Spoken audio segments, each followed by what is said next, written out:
All right. Welcome, everybody, everyone, to our budget workshop for June. Michael, you're on, sir. Come up and share your good news with us. Scare us. Is that what you said? News. All right. Our bad news. Good evening, or news? everybody. Okay, the first thing that we're going to look at is our sales and use tax distribution. This would be sales tax that was collected in February, remitted to the state in March, and submitted to us in April. That's the numbers we're going to be going over is April. The total tax was $224,985.34. Out of that, $131,000 went into our operating account, $33,155 went to streets, $35,000 went to parks, and $25,124.10 went towards our bond principal and interest payment. On the next sheet, you can see our comparison of 23 over 22. We are starting a slight trend upwards, but we're still pretty level with last year. At this point, we're 1.44% above last year. I have the numbers for May and June, and they are both increases over 22. So we are trending upwards we're right now about 3% over where we were at last year. But we'll get those numbers later. But so we are starting to go back up, but we are still really level with where we were at last year.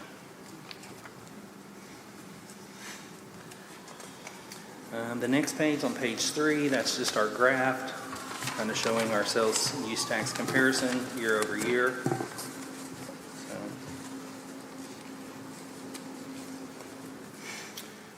Page 4 is our revenue and expenditure report. This is our date of our report is 4/30 of 2023. At this point, we have completed 32.88% of our fiscal year. If you go to the bottom, our total revenue at this point is almost $3.7 million, which is 25.02%. So we're about 7, almost 8% under where we hoped and projected that we would be at this time. Our total expenses are $3,882,832.52, which is also under where we expected to be at this point, which is 27.65, but our revenue has outweighed our expenses. Yes, sir. And Michael, I don't know if you've checked, but just curiosity. We're at 25%. 32 is, the percentage we should be at, but is it not typical for this time of year to be in that range of 25%? Well, truly? Yes, because the sales tax that we're receiving in January and February is from November and December. So as we go along, our sales tax revenue, if you kind of go back to the comparison that we looked at on page 2, you will see that through the months of June, July, August, September, our sales tax revenue really ramps up, which is because we're starting to collect it for our season.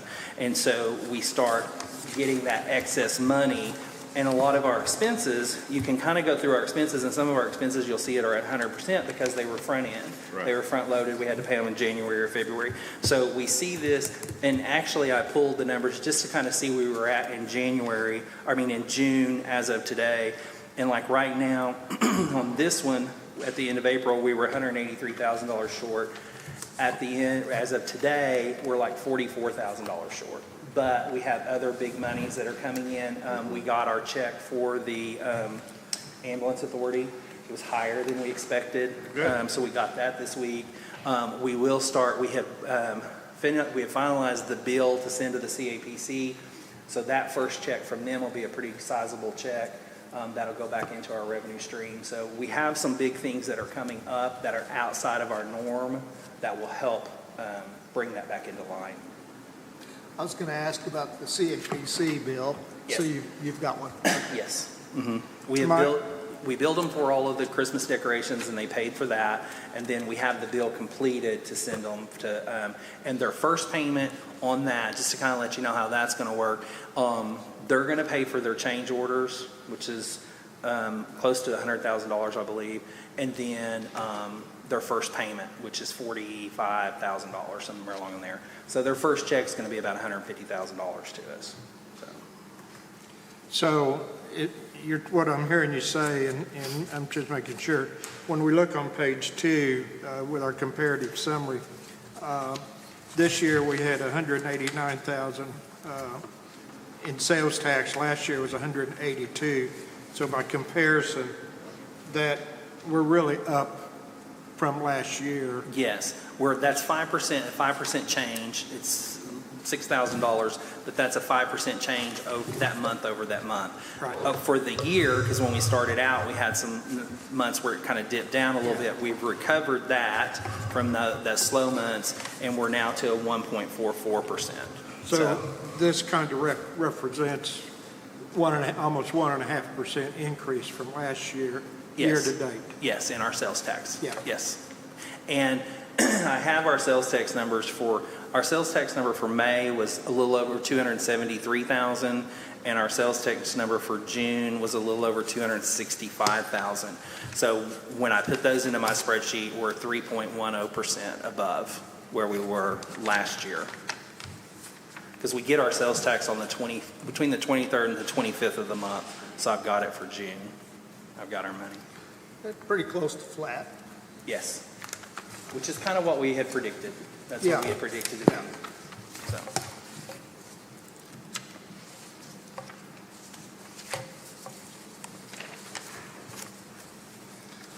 I see you got that list of accounts that are added back, is that right? Yes. Okay, so does anybody have any questions on the detail of our revenue and expenditures? I do have a few things in there that I kind of wanted to point out that I made notes of. On page 5, if you go 3/4 of the way down, you'll see the reimbursement from the Western Carroll County ambulance, and it's $260,000. We get a payment in July and we get one in December. They were about $130,000 last year, so we estimated $260,000. Our first payment was $145,000. So that's going to go up about $30,000. That's based on real estate tax, isn't it?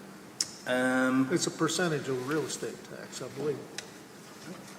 I don't know actually what it's based on. Yeah, it's a millage. Okay. And then on our resource officer below that, we are paying that bill this month. That's paid in July, 1st of July. So that one is one that I wanted to point out.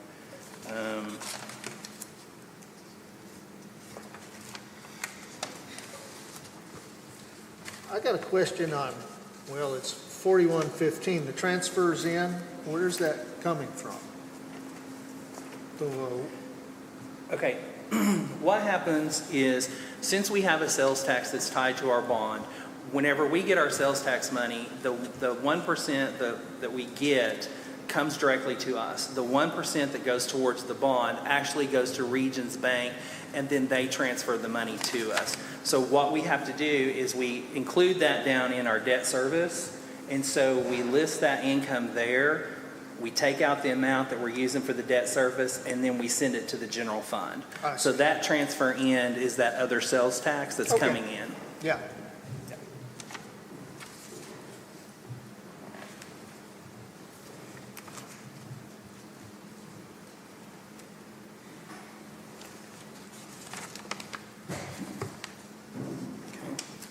So if we don't have any more questions there.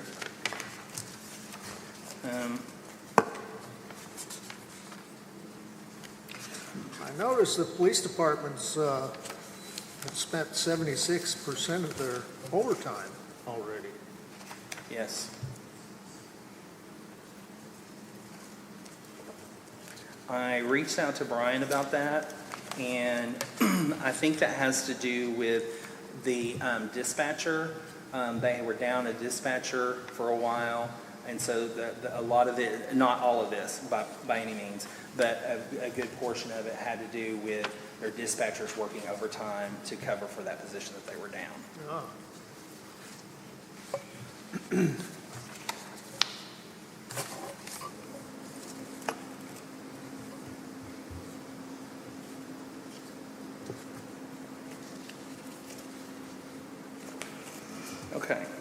The next thing in our packet that we look at is on page 25, which is just our monthly revenue versus our expenses. We had 830,000 revenue that came in the month of April, and we had 854,000 in expenses. So we had about 24,000 more in expenses than we had in revenue for the month. And then on the next page, you'll see the month-to-date revenue versus the prior year. In April of 2023, we had 830,000, and in April of 2022, we had 849,000, so we're about 19,000 down for the month. Okay, page 27, this is our capital expenditures. There's one correction here on, when you look under the fire, the personal protection equipment replacement, we have not received that yet. That 39,000 is the command care replacement vehicle. So that's where he replaced that SUV. So that I'll have that fixed next month to show you that. It'll just be moved up a line. Going down, kind of let you know where we're at. They have received, Mayor, help me out here. They have received the chassis for the ambulance refurb, and he is, as soon as they let him know, he's supposed to take the box down, right? So we're getting somewhere on that one. They've done the flashings for the radios, so those bills are coming in. We have purchased the street striping machine. We had budgeted $35,000. It came in just a little over $30,000, so it's $30,600. The work trucks, he's still looking for those. The flushing trailer, he's got bids on that, and he's accepted a bid of $64,988 on it. So that's in order. And would that truck be ready to go, or does it need additional, No, that's supposed to be ready to go. ready to operate? Should be turnkey. Yep. Then in transit, I don't know the status of his truck. I do know, because those are on order, I do know that he had ordered 2 buses that were going to replace. He had ordered them in 2022. They have now come in. They're in Little Rock.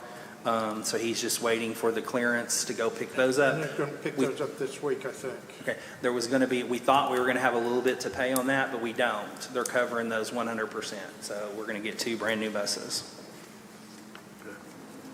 And there won't be any cost on those. Okay, the next one is the comparative bank balances, and I apologize for this. We did have a formula error that we realized, and so I reprinted this one. Our month-end balances at the end of April in our checking accounts, we had 6.1 million, almost 6.2 million, and 770,000 still in CDs. And so we have $6.9 million. And the page that I added in the red, that is just for informational purposes for December of 2021, so that those figures add out. Those are accounts where we folded them into other accounts, or paid them, we used the money in them or whatever. So in 2022, those accounts did not have any balances in them, they were inactive. But you need that $1.7 million to get to that $8 million at the end of December 2021. We had some question on that. I see what you mean. Because it would be the 5.6 plus the 700 plus the 1.79 gets you to the 8.18.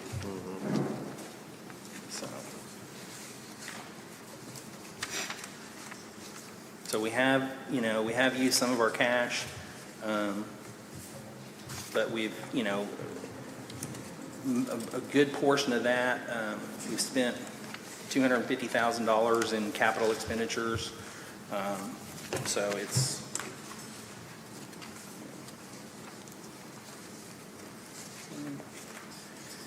and then just the last page, this is just an update on our long-term liabilities. We did pay our payment in April of the interest And so now we have, our next payment will be October 1st of 2023, which will be payment of principal and interest.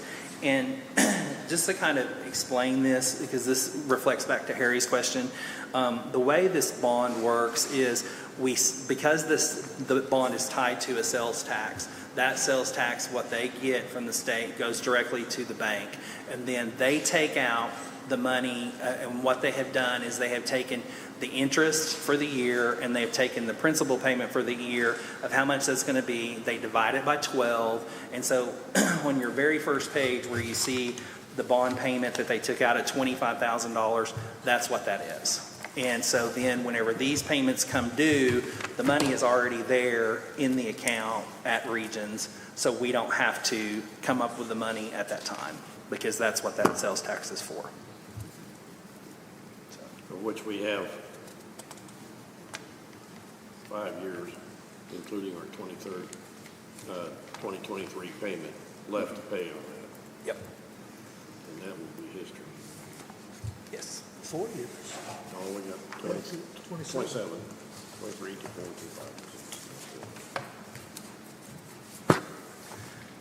The last thing that I have that I just kind of wanted to talk a little bit about was there had been brought up some discussion about the Act 605, which has to do with the water and the water rates, about our I&I. So I went back and I did some research on it, read the whole thing, looked through it.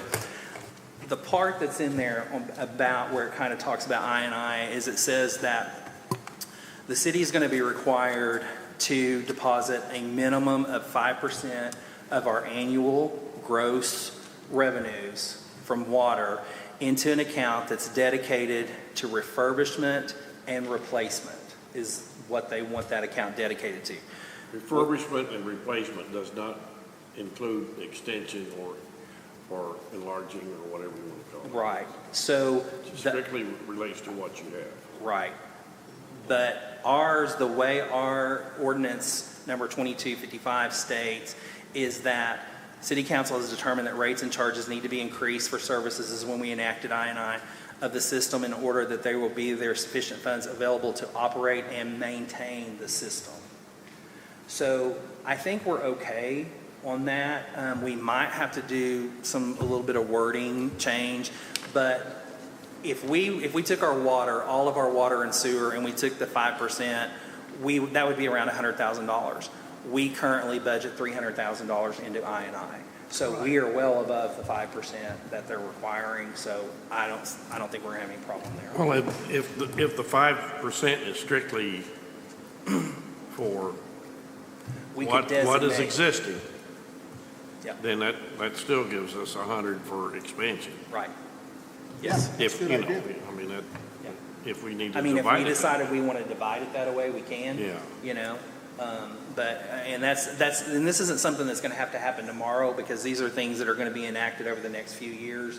But there had just been some discussion that our I&I was going away and we weren't going to be able to do it and we weren't going to be able to charge it. We actually are. So I just kind of wanted to put that out there for us to be thinking about.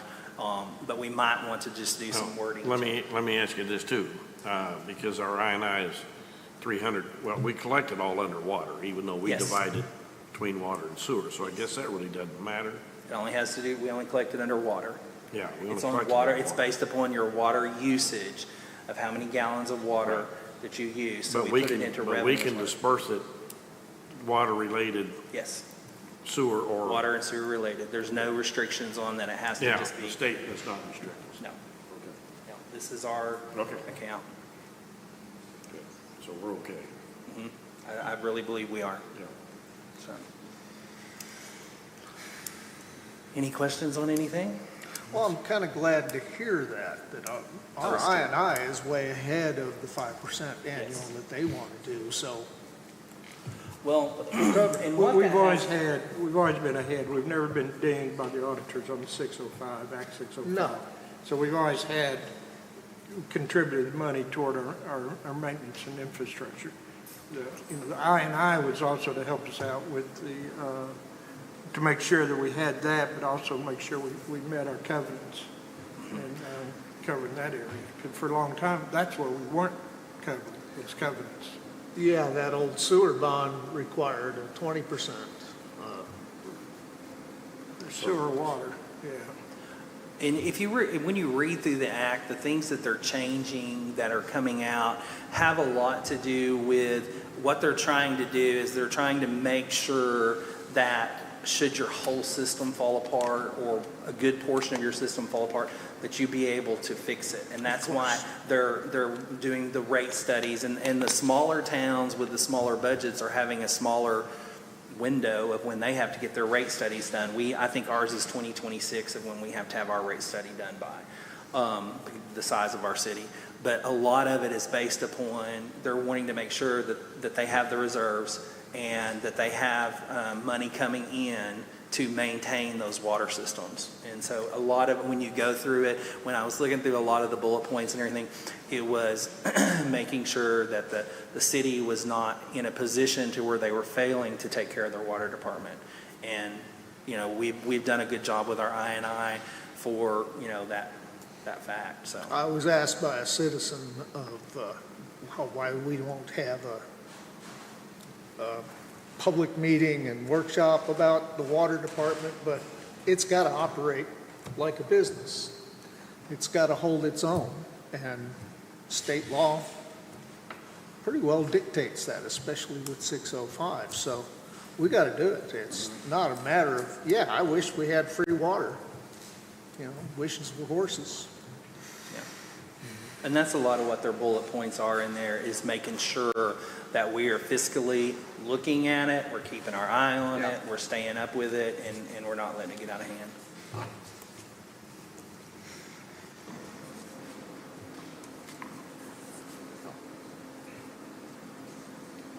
Any other questions for Michael?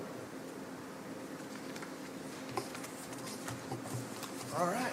If there's no other questions, we'll adjourn our budget meeting until we will reconvene at 6 o'clock for our city council meeting. Thank you, Michael. Thank y'all. Thanks. Thank you, Mike. Mike?